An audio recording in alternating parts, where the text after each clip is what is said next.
They said it was impossible. A U.S. president acknowledging his failures to Africa, face to face with a leader unbowed by Western power. But it happened. In a private encounter veiled in secrecy, Obama said 8 words that could redefine Africa's relationship with the West. Want to know what they were? Before we move on, I'd like to ask you a small favor. If you appreciate this content, please take a second to like this video and subscribe to the channel.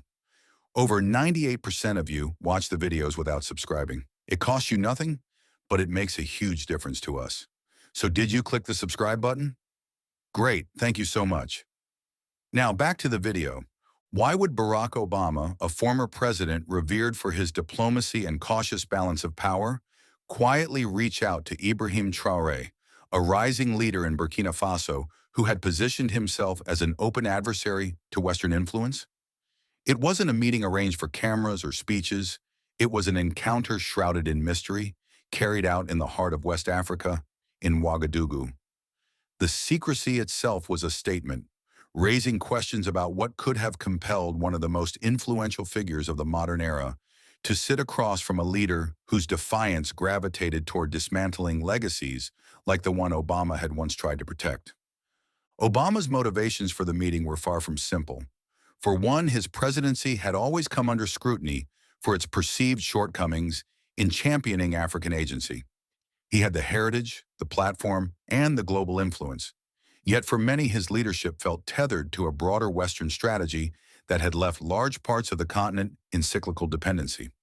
This criticism lingered long after he left office, influenced by his administration's softer tone on efforts to challenge exploitative systems deeply rooted in the continent's post-colonial history. But this wasn't purely about legacy. A newer, more pressing context loomed. In recent years, leaders like Traoré had gained prominence by standing firm against the pressures of international powers, keen on preserving established systems of control. Burkina Faso, a small, landlocked nation with a long history of foreign meddling, became symbolic of a broader seismic shift. Traoré's stance rejected not only Western dominance in economics and governance, but also the performative apologies that often followed years of exploitation. It wasn't just rhetoric, it was action. The expulsion of French troops, a pivot away from Western alliances, and calls for Africa-first development policies. Each of these moves sent ripples far beyond Burkina Faso, and they were getting harder to ignore. Obama, ever the pragmatist, couldn't overlook this either. Though no longer in office, his influence still carried weight within global circles, and he recognized that Africa was at a tipping point. Voices like Traoré's, unapologetic, bold, and deeply connected to the frustration of the African youth, represented a new wave of leadership rising to challenge traditional power dynamics. For Obama, this wave wasn't just a disruption. It was a test of whether the world leaders of his era had truly understood the continent, or whether they had only perpetuated a flawed narrative of aid, dependency, and fleeting partnerships. Arriving in Wagadugu, Obama carried the baggage of his foreign policy track record in Africa. His administration had implemented large-scale initiatives, such as Power Africa, which promised to expand electricity access across the continent. There was also his Young African Leaders Initiative, YALI, which aimed to empower emerging leaders. Both garnered praise on the surface but had faced backlash for failing to address deeper systemic issues. Many argued that, while these programs were meaningful, they often served to maintain Western influence rather than challenge systems that stifled true African autonomy. Critics pointed to situations such as the U.S.'s handling of the Arab Spring's aftermath in North Africa, or its subdued response to interventions in nations like Libya, policies seen as prioritizing geopolitical strategy over African voices. This backdrop formed the weight of Obama's internal conflict as he prepared to meet Traoré. Was this meeting an attempt at redemption, or was it more calculated, a chance to reinsert himself into conversations about Africa's future at a time when the West's grip was visibly slipping? It's no secret that leaders like Obama often operate with layered intentions. Nothing is entirely altruistic or devoid of strategic relevance. Yet there was something undeniably personal about this particular encounter. For a man who once carried the hopes of connecting Africa to the broader world while respecting its independence, meeting someone like Traoré, a symbol of rejection of those very connections, was bound to spark more than political conversation. It would hit at Obama's identity, his legacy, and his pride. What likely complicated matters further was Obama's growing recognition of what Traoré represented. In many ways, Traoré wasn't just defying Western influence, he was carving out a broader vision for what African leadership could look like if it rejected the apologetic frameworks of the past. His government's decisions weren't measured by how palatable they were to Paris, Washington, or London. Instead, Traoré pushed forward with policies that advanced self-reliance, from reforming state partnerships to re-evaluating economic dependencies. It's a narrative that undeniably resonated with a younger generation across the continent, emboldening them to question systems they'd always been told were immovable. For Obama, the implications of this meeting began to extend far beyond Burkina Faso or even Africa. If leaders like Traoré were to succeed in inspiring a new Congress of African governments united by defiance and sovereignty, the balance of power on the global stage might shift in ways that no one, not even Obama, had anticipated. That realization, no doubt brewing in the back of his mind, added to the complexity of why he was in Wagadugu in the first place. Ultimately, the decision to send the secret invitation may have stemmed from a mixture of motivations, respect, regret, and an underlying desire to confront the contradictions within his own legacy. Obama wanted to pay homage to the African leaders he might have failed to support and to show he understood their grievances. At the same time, he seemed intent on staying relevant to their movements, maybe as an ally, maybe as an observer, or maybe as a lifetime negotiator still searching for solutions. Either way, this was personal. That's exactly what made it so risky. Obama arrived prepared to listen, or so he thought, but Traoré's response would soon make it clear that this meeting wasn't going to go the way anyone had imagined. It was about to challenge every assumption Obama had walked in with. What could I have done differently? Obama's voice broke through the stillness of the room. For a man renowned for his composure, there was a discernible weight in his tone, not broken, but heavy, deliberate. Across from him, Traoré remained still, his expression neither inviting nor dismissive. This was the moment Obama had anticipated, but not entirely prepared for.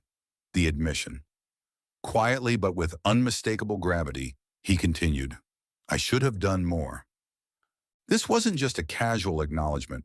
Obama's words reflected a different kind of vulnerability, one that leaders rarely allow to surface, especially on matters as nuanced and deeply personal as his connection to Africa. For all his accomplishments, his symbolism as the first Black president of the United States, and his initiatives that sought to elevate African development, he had always carried the shadow of unmet expectations. And here, in Wagadugu, seated across from a leader who had risen by pushing back against everything the West represented, Obama could no longer sidestep those echoes of disappointment. It didn't come easily. For years, advisors and analysts had hailed programs like Power Africa and the Young African Leaders Initiative as legacy-defining achievements. But the reality was more complicated. While these programs created opportunities and brought tangible results, they didn't address the deeper structural challenges Africa faced. Systems deliberately designed to keep the continent dependent. And Obama knew this better than anyone. He was aware of the criticism, including voices like Ibrahim, who had expressed their frustrations openly. Ibrahim had pointed out that much of Obama's engagement with Africa felt late, almost an afterthought, and that the impact could have been far greater with earlier, consistent involvement. That judgment had lingered, unresolved, as Obama reflected on what more could have been done. As he began to speak more openly, he laid out his regrets piece by piece. He admitted allowing Western powers to dictate much of how African partnerships were shaped during his presidency. "I always thought I could balance it," he said, his eyes momentarily fixed on a point just beyond the room's edge. "But what I didn't see clearly enough was how that balance often came at the expense of Africa's true sovereignty." There it was, his acknowledgement of a global power dynamic he'd hesitated to confront directly while in office, a dynamic that leaders like Traoré now stood firmly against. He addressed specific moments too. There was Libya, a country still reeling from the ripple effects of Western intervention that many believed his administration had mishandled. And then there were his broader responses, or lack thereof, to other African conflicts. He spoke of these with candor, explaining how the pressures of navigating U.S. foreign policy often meant defaulting to the strategies of the past rather than forging new pathways. The hardest decisions weren't just what to do, he said, glancing at Traoré for a brief moment. It was about what not to do, and too often, what wasn't done was real change. Obama's confession wasn't just about policy failures. It was about the missed opportunities to stand behind leaders like Traoré, leaders willing to challenge the systems that had kept Africa beholden to external forces. He reflected on his 2015 speech in Addis Ababa, where he had addressed corruption and the problem of leaders clinging to power. The speech had earned praise from figures like Ibrahim for its directness. But even that moment had carried limits. It came late in his presidency, an urgent message that could have carried more weight had it been delivered earlier, when his influence was at its peak. Now looking back, Obama shared an unfiltered truth. It's not enough to speak out when the clock is running down. Action has to match the urgency from the start. As Obama unraveled these admissions, there was no mistaking the underlying internal battle. Here was a man whose identity, heritage, and global stature uniquely positioned him to champion Africa in ways no previous leader could. Yet during his presidency, he had often felt restrained by the limitations of the office, the demands of alliances, and the complexities of global power. It wasn't guilt that shaped this moment so much as the realization that intent wasn't enough. It would never be enough. When Obama finally paused, Traoré's reaction was measured. There was no sign of triumph or resentment in his expression. Instead, he nodded slowly, his gaze steady. His restraint amplified the tension in the room. This wasn't a conversation designed for absolution, and the silence that followed Obama's words seemed to acknowledge that. Respectfully, Traoré said after a moment, his tone deliberate, apologies do not change systems. They do not dismantle what keeps us bound. Traoré's reaction was not unexpected, yet it hit with an unspoken force. Obama had come prepared to admit past failings and maintain humility, but he hadn't fully expected Traoré's unapologetic resolve. The younger leader wasn't dismissing Obama's remorse. Instead, he was redirecting the focus toward action. Traoré spoke calmly, underscoring that reform could only begin when respect translated into tangible support. Support for the sovereignty and self-determination that Africa had been denied for generations. In that moment, the dynamic of the meeting shifted. Obama had stepped into the room as an elder statesman, a figure of global authority even in his humility. But here, seated across from him, was someone who embodied a vision unburdened by the compromises of past leadership. Traoré's words made it clear.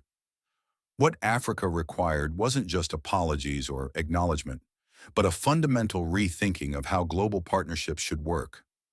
For Obama, this exchange marked something transformative. Admitting regret had been one thing, but hearing Traoré's unyielding insistence on action over apologies forced him to confront a deeper truth, that leadership at its core demands more than intention or symbolic gestures. It requires listening and then following through with real, courageous decisions. He realized that humility didn't end with the confession. It was the starting point for something far greater. And yet, Obama knew this was far from over. As Traoré spoke, he saw the challenge in the young leader's eyes, an implicit demand for proof, not words.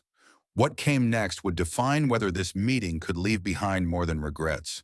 Traoré didn't wait long to speak after Obama's confession, but his words were deliberate, sharp, and without hesitation. What Africa needs is not another apology, he began, every syllable weighted. Not from you, not from anyone. What Africa needs is control of its land, its resources, its future. Anything else is meaningless. His tone wasn't accusatory, but it left no room for misunderstanding. Across from him, Obama sat silently, fully aware that any response would need to measure up to the gravity of what Traoré was saying. To Traoré, apologies, no matter how sincere, were tools of the powerless. He respected Obama's humility. It was clear from the measured acknowledgement in his body language. But he'd seen enough broken promises dressed as goodwill. In Traoré's eyes, words without action had become a currency repeatedly devalued by the West. The power imbalance was always reinforced by such gestures, subtle as they were. When you apologize, you ask me to stay in place while you amend your conscience. But Africa is not waiting, Traoré asserted. The message couldn't have been clearer. Traoré wasn't sitting here for symbolic reconciliations. He was fighting for sovereignty, the kind that demanded immediate and visible steps toward independence, not just promises of cooperation scattered into a distant future. The young leader leaned forward, his intensity rising. He spoke of a future where Africa's direction would no longer depend on external powers or ideas crafted in Paris, London, or Washington. For too long, policies imposed by others have failed us. IMF loans, foreign aid, military interventions, they have done nothing but trap us under rules we did not write, Traoré declared. He outlined a vision that placed African values and priorities at the forefront, arguing that Africa's development needed to come from within, not from systems designed to serve outside interests. A pause hung in the air as Obama observed him silently, absorbing the unvarnished truth in Traoré's words. But Traoré wasn't done. He shifted the conversation from rhetoric to action, calling attention to the tangible measures Burkina Faso was already taking. His government had invested in sustainable development projects designed to strengthen the country's internal industries. Farmers underwent training programs aimed at increasing crop yields without relying on imported equipment or synthetic fertilizers from abroad. Investments in local manufacturing had been prioritized even in the face of sanctions and growing economic pressure from the West. Traoré articulated that this wasn't about isolation. It was about Africa relying on its own creativity, strength, and unity to chart a path unfettered by foreign agendas. They call us rebellious, he said, his tone briefly tinged with disdain. But if defending our independence makes us rebellious, so be it. The room seemed smaller with Traoré's words hanging in the still air. He continued, widening the scope from Burkina Faso to Africa as a whole. This isn't just my fight. This is Africa's fight, he said, reminding Obama that alliances across the continent were gaining momentum. He spoke of partnerships with leaders in South Africa, Kenya, and Nigeria, nations whose leaders had begun to echo calls for an end to neo-colonial control. This wasn't an isolated movement. It was a growing tide that wished to unify African nations, not simply out of convenience, but as an intentional challenge to the systemic dependence that had defined the continent's modern history. Traoré's vision wasn't without echoes of Pan-Africanism, yet it came with a modern edge shaped by the mounting frustrations of younger generations across the continent. Western sanctions and criticism aren't meant to protect anyone but themselves. They say it's about democracy, but it's not. It's about fear. Fear of what happens when we refuse to obey, Traoré said, breaking into a pointed critique of the sanctions placed on Burkina Faso. He explained how these sanctions harmed the very citizens they were supposedly meant to protect, driving up the cost of essential goods and stalling economic progress. He cited them as proof that the West had no interest in fostering real, collaborative growth. Instead, these measures were reminders of who still held the most leverage, or so they believed. Obama listened deeply as Traoré spoke, his expression betraying calculations of his own. There was no way to deny the truth in what was being said, and he knew there were no easy answers, no quick rebuttals. Traoré described how Burkina Faso, through its alliances and domestic policies, sought to build something immune to the whims of foreign powers.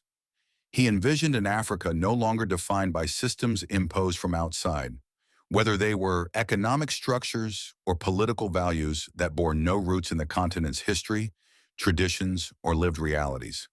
When Traoré finally paused, his words didn't demand an immediate response, but the weight left Obama visibly contemplating.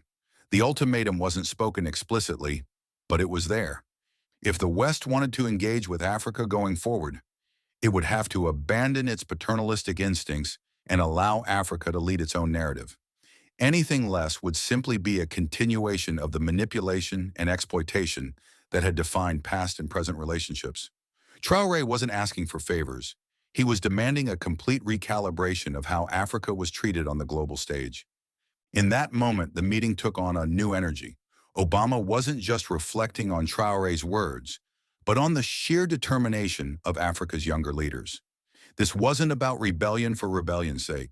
It was about unshackling an entire continent from systems it had outgrown.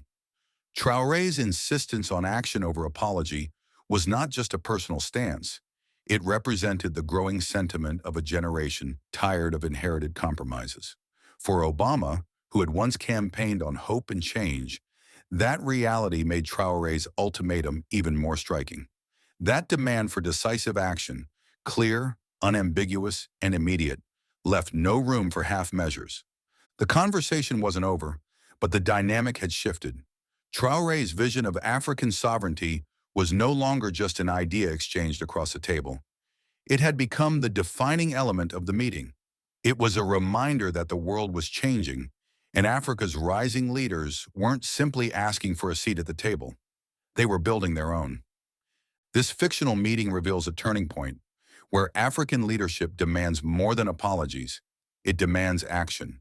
Traoré's insistence on sovereignty and accountability serves as a voice for a continent no longer content with symbolic gestures. His dialogue with Obama reflects a broader call for global powers to support African self-determination without imposing their systems, a respect long overdue. While the conversation was fictional, the themes resonate deeply. Humility must lead to responsibility, and partnerships must foster real independence. It leaves us with an essential question. What will it take for the world to finally empower Africa on its own terms?